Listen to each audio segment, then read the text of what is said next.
Partai Nasdem memberi kejutan dengan mendukung Anies Baswedan di Pilkada Jakarta. Dukungan ini mengulang hal yang sama seperti Pilpres 2024 lalu. Keputusan Nasdem ini diambil setelah pertemuan tertutup dipimpin Ketua Umum Surya Paloh yang digelar di Gedung Nasdem Tower, Jakarta. Tapi ternyata sore ini kami telah membulatkan tekad, menyepakati untuk Pilkada DKI, Pak Surya Paloh yang pimpin rapat tadi langsung menetapkan Bapak Anies Baswedan sebagai calon gubernur DKI Jakarta dari Partai Nasdem. Pak Anies juga diberi kebebasan sepenuhnya untuk menentukan siapa wakilnya dengan satu syarat. Wakil itu tidak boleh dari Partai Nasdem. Didukung Partai Nasdem, Anies Baswedan pun berterima kasih. Soal wakilnya nanti, Anies bilang masih didiskusikan dengan sejumlah partai politik. Saya merasa mendapatkan kehormatan dengan rasa rendah hati dan memohon ridho dari Allah Subhanahu wa Ta'ala. Amin.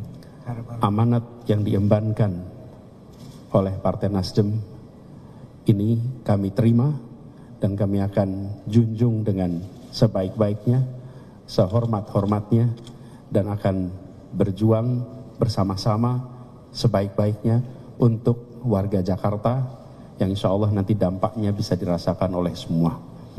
Kita akan terus membuka komunikasi dengan partai-partai yang pembicaraannya sudah berjalan.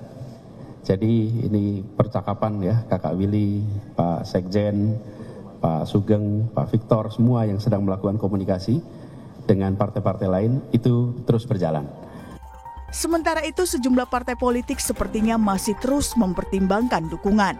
PDIP misalnya, Partai Banteng ini masih menghitung peluang rematch atau tanding ulang antara kadernya Basuki Cahayapurnama alias Ahok dan Anies.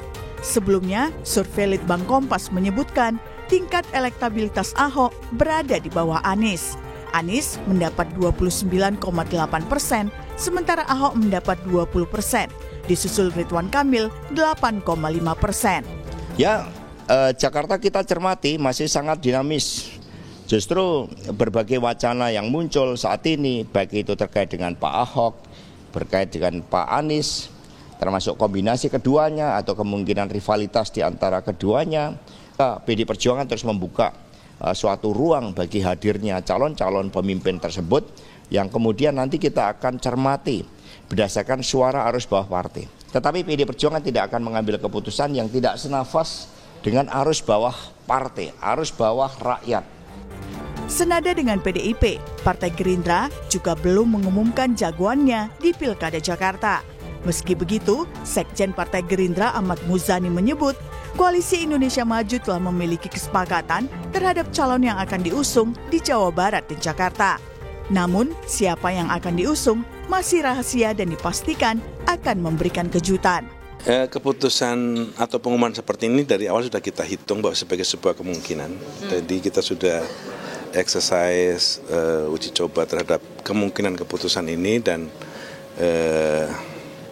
pada waktunya nanti kami akan umumkan calon yang akan kita umumkan untuk menjadi calon gubernur di daerah Jakarta ini. Artinya Kim tidak khawatir jika melawan Anies? Enggak. Menang ya Pak? Enggak, Pak Prabowo aja di Jakarta menang dengan Anies. Lalu siapa yang akan melawan Anies di Pilkada Jakarta? Apakah Ridwan Kamil, Kaisang, atau mungkin muncul sosok kejutan? Tim Liputan, Kompas TV.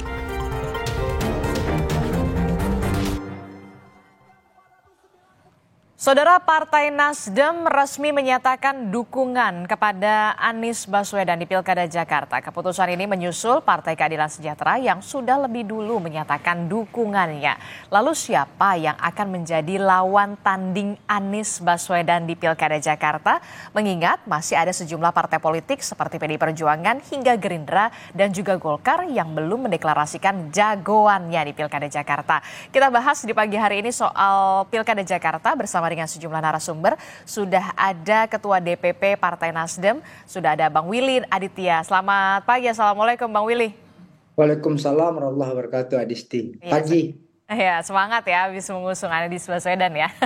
Oke, kemudian juga ada Wakil Ketua Umum Partai Golkar, Ahmad Doli Kurnia yang nanti akan bergabung menyusul. Kemudian ada juga juru bicara tim pemenangan nasional pemenangan Pilkada 2024 dari PDI Perjuangan, ada Mas Ciko Hakim. Selamat pagi, Assalamualaikum Mas Ciko. Pagi, waalaikumsalam. Pagi semua. Pagi ya, harus semangat ya Mas Ciko ya. Oke, kemudian ada pengamat politik dari Universitas Al-Azhar Indonesia, ada Kang Ujang Komarudin. Selamat pagi, Assalamualaikum Kang Ujang.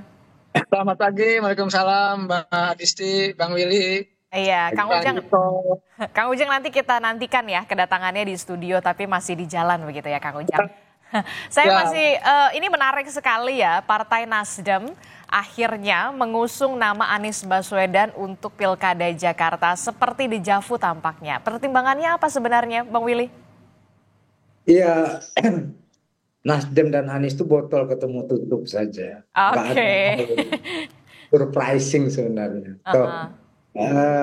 Nasdem selalu mengedepankan scientific approach dan kemudian secara kualitatif, dua hal itu yang menjadi variabel Nasdem dalam mengambil keputusan. Secara kuantitatif itu Mas Anies memang survei masih yang tertinggi. Secara kualitatif integritas beliau, emosional bonding sama Nasdem itu satu hal yang nggak terelakkan ya. Dan kemudian tentu setelah menyerap aspirasi dari teman-teman struktur Nasdem di DKJ, tentu menyampaikan banyak sekali suara-suara untuk kemudian mengusung kembali Anies Baswedan ya. Tentu ini menjadi hal yang semulanya akan kami jadikan gong, tapi karena ada permintaan dari teman-teman DPW Jakarta, kemarin kita rapat dengan Ketua Umum untuk kemudian kita putuskan untuk kemarin mendeklarasikan usungan terhadap Mas Anies di Jakarta. Gitu aja. Oke, jadi itu juga setelah 4 jam ya kalau nggak salah ya, pertemuan secara tertutup dan juga rapat-rapatnya ya Bang Willy ya. Ya, mulai dari siang ya, setelah kedatangan Mas Kaisang gitu ya, Mas Anies ya nggak sempat ketemu sih mereka, tapi ya habis itu lanjut dengan rapat Mas Anies ya 4 jam lebih lah ya. Jadi Mas Anies sama Mas Kaisang itu belum sempat ketemu ngobrol ya pada saat di DPP Nasdem itu, Nasdem tahu? Belum sempat ketemu, tapi selisihan ya, jadi karena beda lift mungkin nggak ketemu gitu. Emang, ya, mungkin emang di settingnya nggak usah ketemu dulu atau gimana? Beda lift.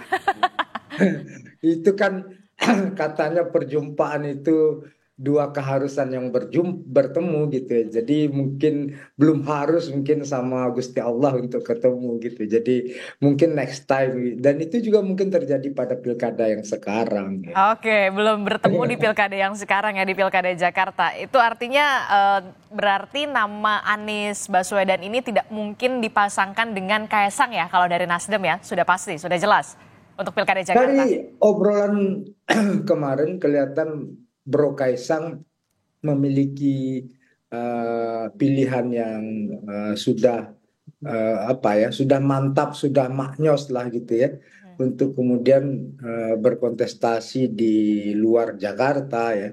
Tentu kita hormati itu. Beliau berdiskusi sangat intensif dengan Pak Surya Paloh karena itu sebuah suasana kebatinan antara orang tua dan anak ya, antara senior dan junior gitu ya. Jadi saling bertukar pikiran dan kelihatannya Bro Kaisang tidak di Jakarta begitu. Di Jawa Tengah maksudnya, Bang Willy? Kok naga-naganya Adisti lebih bisa membaca kuota begitu. Oke, baik. Saya ke Mas Ciko. Mas Ciko, kita lihat ya kan tampaknya tidak terlalu mengejutkan begitu ya, nama Anies Baswedan ini diusung oleh Partai Nasdem. Nah, yang kemudian menjadi pertanyaan adalah pasti kan PDI Perjuangan juga memperhitungkan siapa nih sebenarnya nama dari kader internal partai Anda gitu, PDI Perjuangan ini, untuk melawan nama Anies Baswedan yang kita tahu juga elektabilitasnya masih teratas hingga saat ini. Ada peluang rematch antara Anies dan Ahok dari PDI Perjuangan, pertimbangannya, Mas Ciko? peluang itu sangat ada, tapi juga dalam waktu yang bersamaan ada juga peluang untuk kita bersama-sama kan gitu ya. Tetapi pada prinsipnya PDI Perjuangan hari-hari ini masih disibukkan dalam mencermati, mendalami, dan mencoba mengerucutkan satu nama dari internal kami untuk maju sebagai calon gubernur ataupun calon wakil gubernur. Itu tergantung nanti tentu pembicaraan dengan partai politik yang akan bekerja sama dengan kita. Karena kita ketahui tidak ada satupun partai politik yang mempunyai golden ticket di Jakarta ini. Jadi artinya itu juga sedang kita cermati dan bagaimana itu semua bersamaan, berjalan bersamaan ya. Kita mencermati kader-kader internal kami, melakukan simulasi-simulasi dalam waktu yang bersamaan. Kita tidak menutup jalur komunikasi dengan partai politik manapun.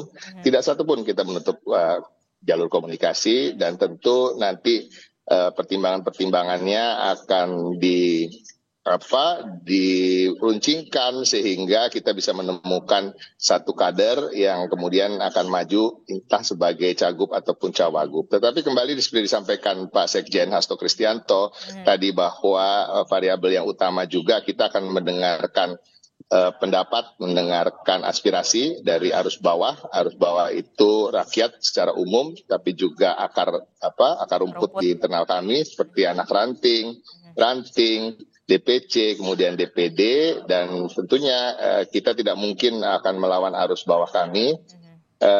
Dan sampai hari ini yaitu masih berjalan seperti itu. Kita masih menunggu karena waktu juga masih ada sampai 28 Agustus kalau tidak salah. Jadi mudah-mudahan di awal Agustus kita sudah bisa mengerucutkan dan siapa tahu bergabung dengan Bro Willy, dengan Kakak Willy, ya kan? Atau kita bertarung melawan Kakak Willy kan gitu. Tetapi intinya ini kan semua untuk kebaikan warga Jakarta, bahwa kami meyakini PDI Perjuangan karena suara kami selalu signifikan di DKI Jakarta itu, kami mengartikannya bahwa memang masyarakat juga menginginkan calon dari internal kami itu, termasuk juga tercermin dari hasil survei Litbang Kompas kemarin. Oke, kalau kita lihat ya Mas Ciko, ini kita lihat bersama elektabilitas bakal calon gubernur Jakarta. Ini nama Anies Baswedan ini tipis sekali ya dengan nama Basuki Cahayapurnama. Bahkan juga pada saat diundang Kompas TV, Pak Ahok mengatakan ya terbuka kemungkinan kalau untuk rematch ini dipertimbangkan nama Basuki Cahayapurnama untuk menjadi lawan yang sepadan nggak sih untuk Anies Baswedan di Pilkada Jakarta? Sangat dipertimbangkan karena sebenarnya apa yang menjadi hasil survei Litbang Kompas itu juga mirip-mirip dengan hasil survei lembaga-lembaga lain yang juga kita cermati sebelum-sebelum ini. Jadi sebenarnya bagi PDI Perjuangan tidak terlalu mengejutkan. Tapi yang menarik dari hasil survei Litbang Kompas tadi bukan hanya soal elektabilitas, soal apakah akan mempertimbangkan memilih Ahok. Nah, itu jumlah presentasinya kalau tidak salah lebih tinggi dengan jumlah apakah akan memilih Anies Baswedan walaupun belum menentukan pilihan gitu. Jadi sebenarnya bisa bersaing lah, sangat bisa bersaing dan sangat disayangkan memang kalau dua calon yang bisa bersaing dan bukan hanya elektabilitas kosong ya, elektabilitas kosong maksud kami popularitas karena memang soal artis atau orang-orang pesohor yang tidak mempunyai rekam jejak, tapi kedua tokoh ini kan mempunyai rekam jejak, punya pengalaman, mumpuni, terbukti ketika memimpin Pak Ahok maupun Pak Anies. Tingkat kepuasan publiknya cukup tinggi. Jadi ini kan baik bagi warga Jakarta karena warga Jakarta yang begitu heterogen, begitu banyak problematikanya yang harus diselesaikan dan tantangan-tantangan DKJ ke depan. Artinya dibutuhkan sosok-sosok ini yang dapat menampung aspirasi dan harapan-harapan dari warga. Oke, baik. Tampaknya PDI Perjuangan masih mempertimbangkan lah ya nama Basuki Cahayapurnama kalau memang dilihat dari segi elektabilitas yang berada di posisi kedua begitu. Tapi juga Mas Ciko mengatakan masih membuka peluang sekali untuk berkomunikasi dengan semua partai politik ya Mas Ciko ya.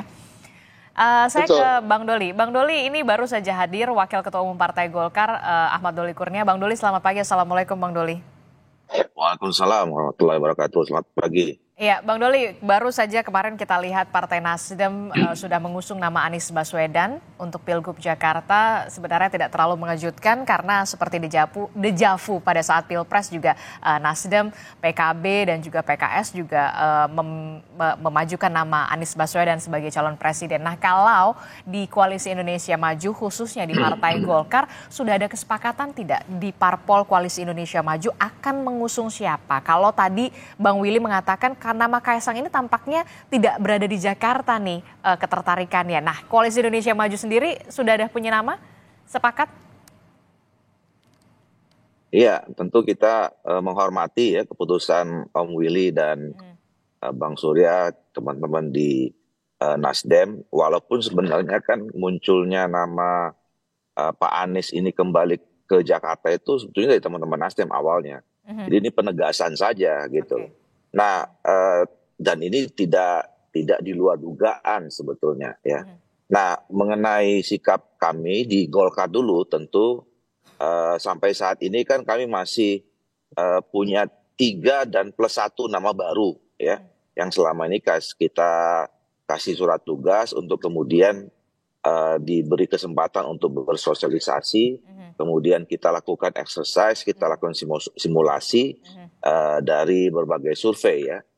Masih ada nama Ridwan Kamil, terus kemudian masih ada nama Erwin Aksa, Ahmad Zaki Iskandar, dan terakhir nama Yusuf Hamka gitu. Walaupun kami sebenarnya kalau dilihat dari hasil-hasil survei yang dirilis selama ini, termasuk Litbang Kompas tadi, ya Saudara Ridwan Kamil ini sebetulnya lebih kita dorong ya, idealnya kita merekomendasikan Ridwan Kamil ini di Jawa Barat. Nah, tadi kalau kita lihat resurvei di Jakarta kan jauh sekali itu. Nah, sementara di Jawa Barat juga Ridwan Kamil jauh sekali meninggalkan nama-nama yang lain gitu. Nah, kita dengan kemarin munculkan nama Yusuf Hamka, nah ternyata kami menilai ya responsnya cukup positif karena munculnya nama baru ini. Walaupun waktu itu munculnya sandingkan dengan nama Mas Kaisang ya, tapi kecenderungannya kira-kira kan saya pun tidak tahu ya. Kalau dilihat dari hasil survei, nama Pak Kaisang itu lebih visible ada di Jawa Tengah gitu. Ya, betul. Tetapi aktivitas yang dilakukan Pak Kaisang sekarang lebih banyak di Jakarta. Belusukannya kan program kegiatannya Pak Kaisang itu lebih banyak di Jakarta dibandingkan di Jawa Tengah. Nah, tapi itu kembali kepada otoritas kedaulatan dari masing-masing partai politik ya. Sama juga tadi kita menghormati putusan teman-teman di Nasdem dan juga tapi begini Bang Doli, PDIP Perjuangan. Tapi begini Bang Doli, sebenarnya nama Ridwan Kamil di Jakarta juga tidak rendah-rendah banget begitu elektabilitasnya. Ini nggak jadi bahan pertimbangan walaupun kita tahu kalau di Jawa Barat nama Ridwan Kamil ya sudah jelas lah ya memang playgroundnya di sana begitu. Iya, kita kan selalu saya menyampaikan ya pertimbangan kita untuk menempatkan seseorang dicalonkan di satu daerah itu. Pertama kali idealnya, normatifnya itu kan apakah nama atau sosok tokoh yang kita dorong itu punya kebermanfaatan atau tidak buat masyarakat di daerah itu. Nah, salah satu ukurannya itu adalah kalau dia incumbent, itu kita lihat dari approval ratingnya ya. Nah, kalau kita lihat dibandingkan antara Jakarta sama Jawa Barat, nah approval rating Ridwan Kamil itu Jawa Barat hampir 90%. Wajar memang karena dia adalah gubernur periode yang sebelumnya. Di Jakarta kenapa tidak ada ya memang tidak pernah jadi gubernur gitu. Nah sebaliknya juga Pak Anies dan Pak Ahok itu punya approval rating yang juga cukup baik. Kenapa? Karena memang dua-duanya pernah menjadi gubernur di Jakarta. Nah dari poin itu sebenarnya kita udah bisa lihat keinginan masyarakat antara Jawa Barat dan Jakarta itu lebih banyak menginginkan Ridwan Kamil itu di Jawa Barat ya, karena memang jadi lebih banyak warga Jawa Barat yang lebih menginginkan Ridwan Kamil dibandingkan Jakarta. Nah, walaupun misalnya tadi dilihat surveinya memang tidak ya kan antara 29, 20 sama 8 kan itu jauh juga sebenarnya ya. Iya, tapi walaupun, tapi begini, kalau misalkan butuh challenge baru begitu, mungkin butuh challenge baru nama Ridwan Kamil untuk di Jakarta karena kan kita tahu Jakarta juga masih menjadi magnet politik begitu ya untuk nantinya mungkin Pilpres mendatang 5 tahun mendatang ada pertimbangan ke situ nggak? Begini, kita kan menghadapi kompetisi itu kan bukan hanya sekedar mau menantang-nantang atau men-challenge saja, kita kan mau menang, ya. Jadi semua perhitungan kalkulasi kita itu kan menempatkan seseorang atau pasangan didukung oleh partai politik atau gabungan partai politik itu kan judulnya at the end semuanya kan mau menang. Iya. Ya, kita bukan hanya sekedar mau jadi calon gitu untuk menantang dengan siapa gitu kan. Tapi kan kita ingin calon kita itu kompetitif dan bisa menang. Walaupun menang akhirnya kan itu urusan yang di atas, tapi paling tidak kan kita lihat apakah ini kompetitif apa tidak gitu. Nah, ini yang saya kira juga pasti semua menjadi pertimbangan catatan dari semua partai politik dan gabungan partai politik. Oke, itu jadi catatan ya, semua partai politik pasti ingin menang di pilkada, baik itu pilkada Jakarta ataupun di Jawa Barat. Nama Anies Baswedan sudah diusung oleh Nasdem tentunya ingin menang, PDI Perjuangan juga lagi mencari siapa sebenarnya lawan yang cocok melawan nama Anies Baswedan yang kita tahu teratas. Nah, Kang Ujang Anda melihatnya bagaimana ini? Siapa sebenarnya sosok yang kita nilai atau kita tahu sebenarnya jadi penantang yang sepadan dari nama Anies Baswedan ini? Ya, partai-partai saat ini kan melakukan pendekatan-pendekatan yang rasional ya. Artinya scientific approach atau scientific method. Dan itu dilakukan dengan menggunakan survei yang objektif. Dan itu sebuah pendekatan yang rasional, objektif, dan bisa dipertanggungjawabkan. Nah, dalam konteks itu, kalau kita melihat survei Litbang Kompas dan survei yang lain ya, yang sudah melakukan survei di daerah khusus Jakarta, maka kita melihat ya nama-nama tadi yang muncul. Ada Pak Anies, ada Pak Ahok, Pak Ridwan Kamil, dan lain-lain. Nah, apakah nanti gitu ya ada penantang yang bisa katakanlah memiliki ya ketokohan yang sama atau memiliki elektabilitas yang tinggi juga seperti Pak Anies atau Pak Ahok? Ya kita lihat. Karena apa? Misalkan Golkar sudah memunculkan nama baru Pak Yusuf Hamka. Ini kan menarik. Nah, ketika nanti sebelumnya kan belum disurvei. Nah, ketika nanti disurvei apakah tinggi atau rendah? Ini kan menjadi sebuah catatan yang menarik dalam konteks pilkada di DKJ. Nah, saya melihat sebenarnya yang harus kita bangun adalah, saya sepakat dengan partai-partai menghadirkan figur-figur tokoh-tokoh yang laku jual gitu, yang berintegritas, yang memiliki prestasi, yang didukung oleh publik, sehingga apa? Sehingga memang menata Jakarta, menata daerah itu dengan calon-calon yang dihadirkan yang berkualitas. Ini yang menjadi penting. Tetapi memang kualitas dan lain sebagainya itu harus didorong juga oleh dukungan publik itu.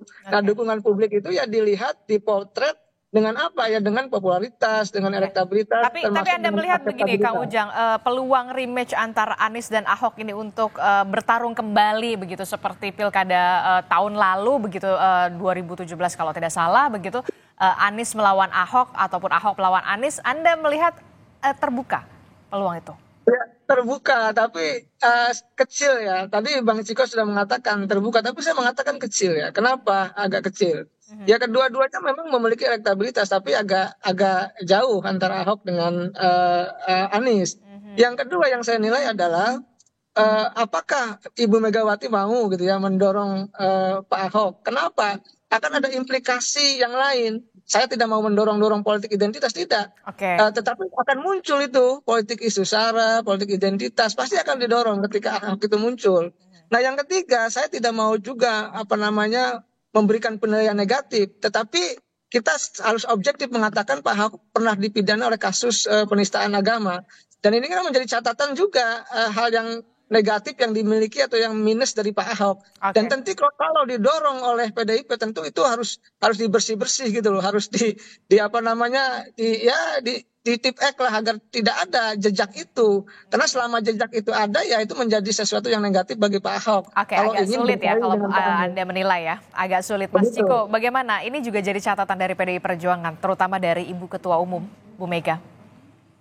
Ya, kami terimalah masukan dari Kang Ujang tadi, tetapi pada prinsipnya saya ada ketidaksetujuan dengan statement tadi bahwa ketika kita memajukan seseorang dengan etnis atau ras dari suku atau agama yang minoritas, lalu kemudian itu akan memancing adanya politik primordialisme atau politisasi agama. Justru disitulah kita harus mengetes kebinekaan tunggal ikaan warga Indonesia, karena memang kita harus sebagai warga negara Indonesia, kita ini taat pada konstitusi, dan konstitusi kita sama sekali tidak membeda-bedakan antara suku, agama, ras, atau antar golongan. Namun tentu memang itu juga menjadi pertimbangan.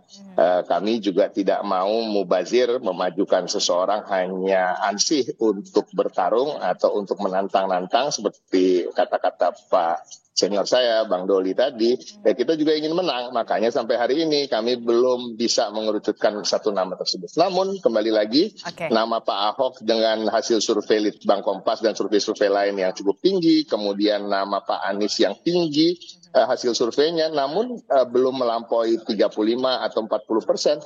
Sesungguhnya belum ada satupun calon termasuk Pak Anies yang bisa dianggap unbeatable atau bisa dianggap tidak bisa dikalahkan. Karena ini juga tergantung bagaimana nanti memilih calon pasangannya, memilih partai-partai politik lain yang akan mendukungnya, dan kami meyakini PDI Perjuangan memiliki kekuatan di situ. Ketika bicara soal mesin partai politik, kami sudah teruji dan terbukti selama era reformasi ini di DKI Jakarta, kami yang paling banyak menang sepertinya. Oke, menarik sekali kalimatnya PDI Perjuangan tidak mau mubazir hanya mencalonkan, tapi PDI Perjuangan juga pasti ingin menang ya, seperti Partai Golkar, semua partai juga ingin menang begitu ya, tak mau mubazir begitu. Oke, saya kalau ke Bang Willy nampaknya pertanyaan saya jauh lebih selangkah di depan, karena memang Nasdem, PKS ini sudah mengusung nama Anies Baswedan. Nah, Anies ini kalau di harian Kompas di halaman 4 ini judulnya adalah Anies tinggal mencari pendamping, karena kita tahu PKS dan juga Nasdem ini sudah memenuhi ambang batas pencalonan. Nah, mencari pendampingnya itu kalau dari Partai Nasdem sendiri tampaknya sudah tidak ingin mencalonkan sebagai cawagup, betul ya, Bang Willy? Penegasan saja.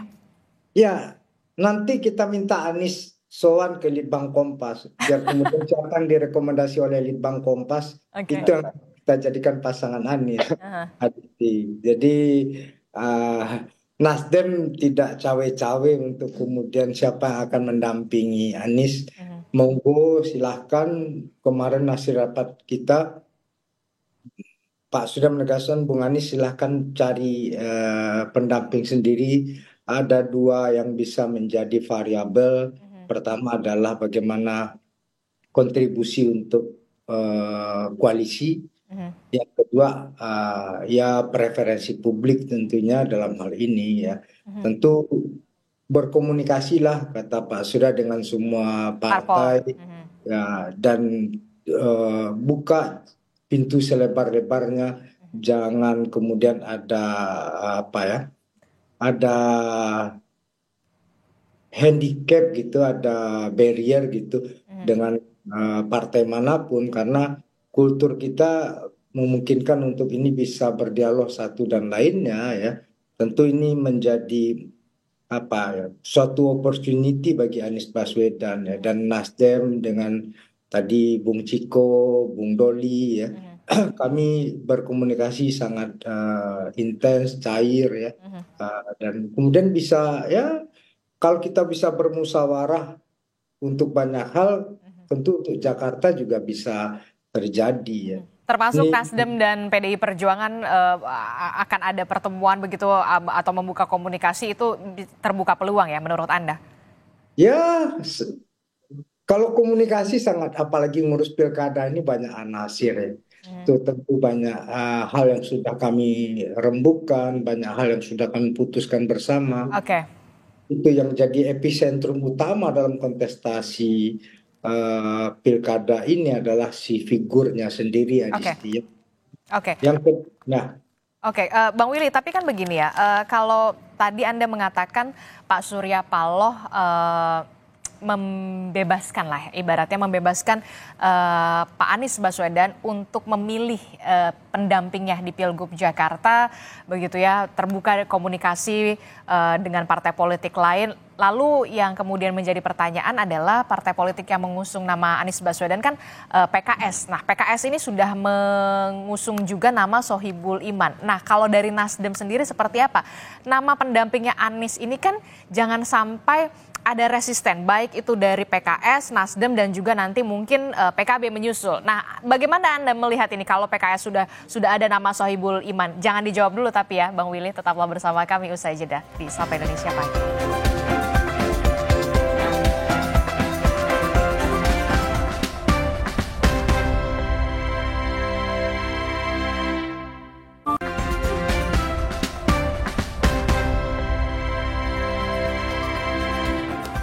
Terima kasih Anda masih bersama kami di Sapa Indonesia Pagi. Saudara, kita masih membahas bagaimana dinamika politik khususnya di Pilkada Jakarta yang tampaknya semakin sengit ya dan juga semakin panas begitu setelah Partai Nasdem mengusung nama Anies Baswedan untuk Pilgub Jakarta 2024.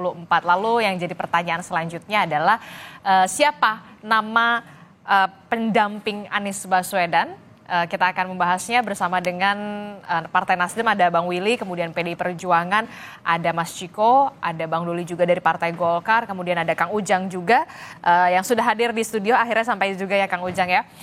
Saya ke Bang Willy. Bang Willy, tadi pertanyaan saya masih menggantung begitu ya. Jadi kalau kita lihat ini di Harian Kompas di halaman 4 ini judulnya Anies tinggal mencari pendamping begitu ya. Pertanyaan saya satu langkah ke depan karena memang dukungan partai politik terhadap Anies Baswedan untuk maju di Pilgub Jakarta ini sudah memenuhi ambang batas pencalonan. Nah, selain nama Nasdem, PKS ini kan memang sudah mengusung begitu nama Anies Baswedan tapi dengan Sohibul Iman. Nah, ada kompromi nggak nanti? Apakah nanti ini bisa terotak-atik atau kemudian Nasdem memang akhirnya legowo memasangkan Anies Baswedan dengan Sohibul Iman? Bang Willy? Iya, siapapun yang menjadi keputusan Mas Anies untuk calon wakil gubernur, tentu kita bersepakat karena itu hasil kesepakatan, hasil rapat kemarin yang sudah kita putuskan. Nasdem tidak menyodorkan nama siapapun, nama Ahmad Sahroni ataupun nama Wibiandrino, tidak. Ini untuk apa? Untuk membebaskan Mas Anies dalam proses berkomunikasi dengan partai lainnya. Wajar saja PKS mengusulkan nama Sohibul Iman ya, karena mereka partai pemenang di Jakarta. Tapi tentu aspek lain harus kita lihat bagaimana untuk kemudian bisa lebih luas, lebih longgar tentu dengan kehadiran ya. Tadi PDI Perjuangan punya historical panjang di Jakarta seperti kata Bu Ciko tadi. Dan Adisti bisa ada sebuah referensi politik yang luar biasa tahun 97-98 yaitu ada Mega Bintang namanya. Mega Bintang itu ada di 3 kota dulu yang paling meledak-meletup ya, Jakarta, Solo, Jogja ya. Di Jogja itu saya dan Anies sama-sama besar itu, bayangkan Joksin dan Kisru, 2 geng besar bisa bersatu di bawah bendera Mega Bintang ya. Tentu itu menjadi modal politik yang sangat kuat ya. Dan hari ini komunikasi sangat terbuka, apalagi tadi Bung Doli mengatakan rasionalitas berpolitik itu sangat penting di dalam kontestasi ya. Jadi kalau pesan emak saya di kampung sana, condong matu kanan rancak, condong salero kanan lama, condong posisi kanan manang. Artinya? Artinya condong posisi yang menang ya. Tentu itu yang menjadi sebuah patokan preferensi dalam pengambilan keputusan nanti. Jadi untuk posisi wakil siapapun masih sangat terbuka, masih sangat sangat bisa dikomunikasikan untuk kita bermusyawarah, bermufakat. Jadi saya ingin tegaskan kembali, Nasdem tidak menyodorkan satupun nama sebagai pendamping Anies Baswedan di Pilgub Jakarta. Benar, betul ya berarti ya? Ya. Oke, tapi begini Bang Willy, Bang Willy mengatakan mengingatkan pendamping Anies harus dirumuskan bersama-sama partai politik lain pengusung Anies. Cawagup dari Anies ini harus bisa menguatkan inti koalisi dan tidak menimbulkan resistensi antar partai. Maksud Anda? Ya, itu kemudian menjadi syarat satu dan lainnya karena apa? Karena tentu kalau berpikir partai menawarkan nama itu suatu hal yang wajar karena mereka juga ingin mempertahankan satu koktel efek kepada partai masing-masing. Yang kedua bagaimana menjaga konstituen ya. Dan tentu yang ketiga kita suka tidak suka kalau semua partai mengusulkan kandidat kita harus duduk bersama. Siapa kemudian figur yang bisa menjadi benang merah dari wakil Anies Baswedan ya. Disinilah kemudian art of politik ya. Disinilah kemudian musyawarah mufakat itu menjadi suatu hal yang sangat krusial untuk kita duduk bersama ya. Jadi tentu kami sejauh ini yang memiliki komunikasi sangat intensif dengan Mas Anies itu membuka diri bahkan juga menjemput bola untuk kita bisa duduk bersama-sama. Siapa yang tidak hanya untuk figur sebenarnya ya. Jadi rasionalitas berpolitik itu apa yang dikatakan oleh Kang Ujang tadi untuk menyusun agenda bersama. Karena apa, DKJ daerah khusus Jakarta ini tentu memiliki banyak agenda-agenda, banyak cita-cita, banyak harapan ya tadi yang dibilang oleh Bung Ciko, misalnya Pak Ahok atau perjuangan memiliki historikal yang panjang di sini. Bagaimana kemudian titik-titik sumbu ini bisa kita rajut untuk menyusun agenda-agenda kepublikan bersama. Selain untuk pendamping, Nasdem mengedepankan dengan Anies Baswedan adalah menyusun agenda aksi bersama, begitu aja. Oke, Bang Willy, terima kasih. Saya ke Kang Ujang. Kang Ujang, kalau tadi dari pernyataannya Bang Willy, apa yang Anda tangkap? Karena kalau misalkan Partai Nasdem sendiri bahkan tidak menyodorkan satu nama pun untuk pendamping Anies Baswedan, membebaskanlah Pak Anies ini akan memilih siapa untuk menjadi pendampingnya di Pilgub Jakarta. Nah, tapi yang kemudian menjadi pertanyaan adalah bagaimana dengan kompromi yang akan dilakukan oleh PKS, Nasdem, atau kemudian nanti oleh PKB begitu untuk menentukan siapa pendamping yang pas untuk mendampingi nama Anies Baswedan. Kan nggak boleh ada resisten, harus kompromis di sini. Apakah nama Sohibul Iman akan diterima oleh Nasdem dan juga PKB misalkan begitu, ataukah mungkin ada resisten? Anda melihatnya? Ya tentu gini, pertama kalau kita melihat Nasdem ya, Anies tidak mau terbebani gitu dengan membangun koalisi itu, dan itu bagus apa yang dilakukan oleh Nasdem ketika tidak menyodorkan nama dari Nasdem. Satu poin. Yang kedua, poin yang lain, kalau misalkan apakah nanti PKB menerima gitu atau tidak, kalau Nasdem kelihatannya oke lah ya dengan siapapun karena sudah memberikan kebebasan. Tetapi jangan lupa PKB itu ya awalnya mendukung Anies. Anies yes, Sohibul Iman masih no kan, PKB itu seperti itu. Sehingga sampai hari ini masih tarik ulur terkait dengan dukungan itu. Nah tentu yang harus dilakukan tentu kompromi-kompromi itu. Dan saya lihat ya ada Bang Doli, ada Bang Ciko, ada Bang Willy, ini kan jagoan-jagoan dalam menentukan puzzle-puzzle koalisi. Saya melihat jagoan-jagoan dalam menentukan figur-figur yang akan dibangun di banyak daerah termasuk di DKJ. Saya meyakini itu. Nah dalam konteks itu yang paling penting adalah kompromi-kompromi itu. Di politik ya pasti kompromi untuk saling menguntungkan satu sama lain. Nah kalau kita lihat misalkan Anies dengan PKS, kalau ini kan satu napas dari dulu, di Pilpres satu napas, di Pilkada satu napas, di DKJ. Tetapi yang harus kita baca adalah misalkan begini, kalau Anies dengan Sohibul Iman ini kan satu napas, kenapa? Walaupun Anies bukan kader PKS, tapi kan kita tahu bahwa Anies identik dengan PKS. Artinya ya kalau dalam konteks grassroots suaranya suara PKS. Nah penting juga ini harus misalkan dapat wakil gubernurnya dari partai yang lain misalkan, apakah dari PDIP ataukah dari misalkan dari mohon maaf PKB, kan kita tidak tahu. Tetapi mohon maaf sekali lagi saya katakan juga, Anies tanpa PKS juga akan agak berat, agak sulit. Jadi di sini perlu kompromi-kompromi yang saling menguntungkan dan kalkulasi-kalkulasi yang objektif dan rasional yang yakin akan dibangun oleh partai-partai yang berkoalisi dengan Anda melihat PKB masih resisten dengan nama Sohibul Iman yang disodorkan dari PKS. Kalau kita melihat kan Pilpres sudah kemarin sama PKB begitu, Anies Baswedan. Inilah saatnya Anies Baswedan bersama dengan PKS. Ya kalau politik saya tetap menganut teori who gets what, when and how. Siapa mendapat apa, kapan dan bagaimana. Artinya dalam konteks itu yang mendorong Anies oke, mendorong Sohibul Iman pun oke, mendorong siapapun oke. Tetapi ketika PKB mendukung Anies katakanlah dengan Sohibul Iman, apa yang akan didapatkan kan menjadi penting. Karena bagaimana sejatinya itu yang ingin menang dan katakanlah ingin membangun kekuatan juga partai-partai itu ketika sudah menang itu. Jadi komprominya di situ saya melihatnya, Mbak Adisti.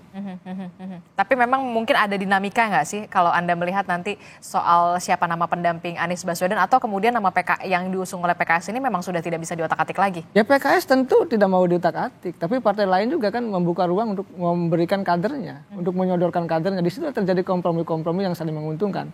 Tapi saya lihat, saya baca ya, seandainya misalkan PKS mampu membarter politik gitu ya, katakan memberikan kompensasi apapun itu kepada misalkan yang lainnya, itu juga akan menjadi jalan mulus bagi PKS. Ya tergantung lah apa yang akan dilakukan oleh PKS dan partai-partai koalisi pendukung Anies. Kalau Nasdem membebaskan Anies untuk memilih siapa pendampingnya, kemudian PKS sudah menyodorkan nama Anies Sohibul Iman, begitu berarti kuncinya tinggal di PKB dong kalau menurut Anda? Sebenarnya begini, tanpa PKB pun sudah bisa berlayar kan.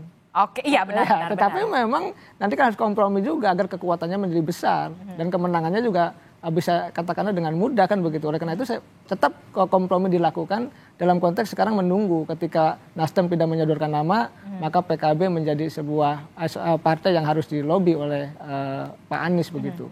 Oke, itulah tadi soal nama Anies Baswedan siapa pendampingnya. Nah, kalau dari Koalisi Indonesia Maju dan juga PDI Perjuangan, ini Anda melihatnya memang sebenarnya masih Koalisi Indonesia Maju masih belum sepakat atau bagaimana sebenarnya? Ya, tentu ada kalkulasi tadi Bang Doli katakan ya, ingin menang.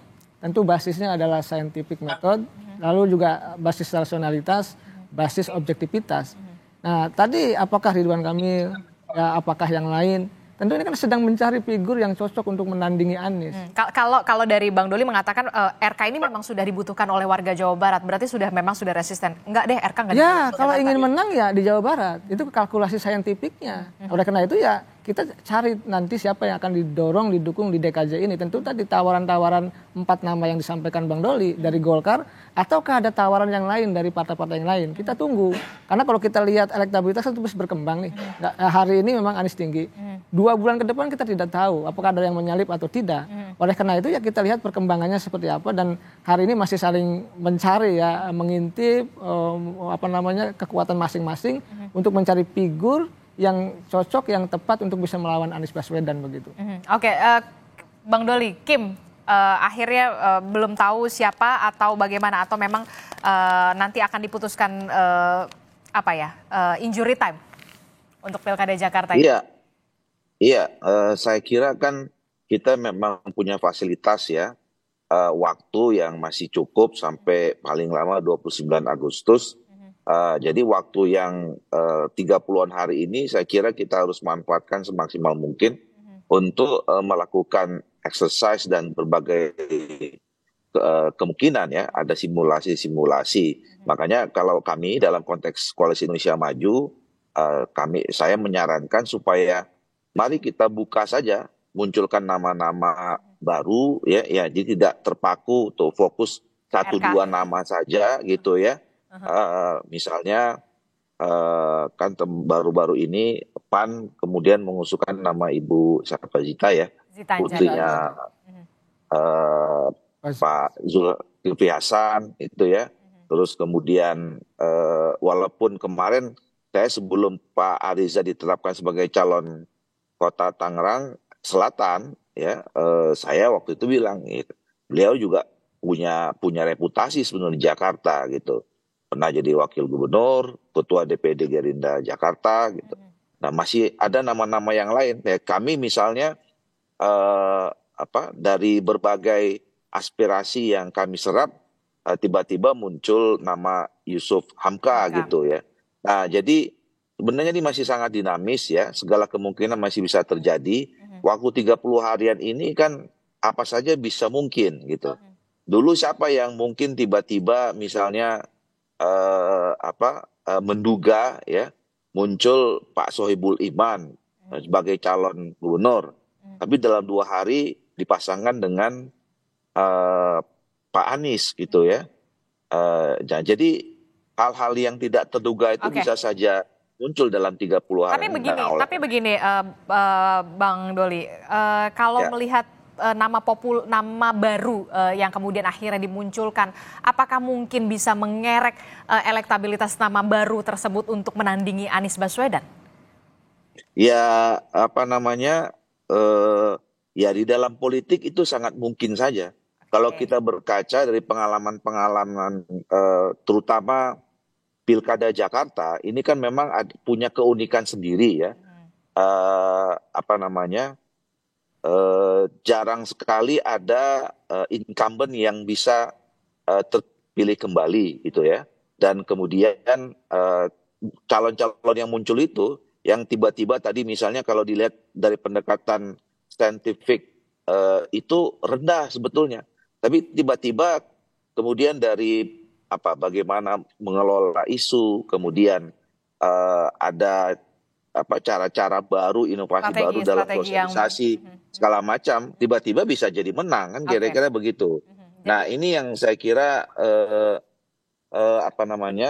juga bisa jadi menarik gitu.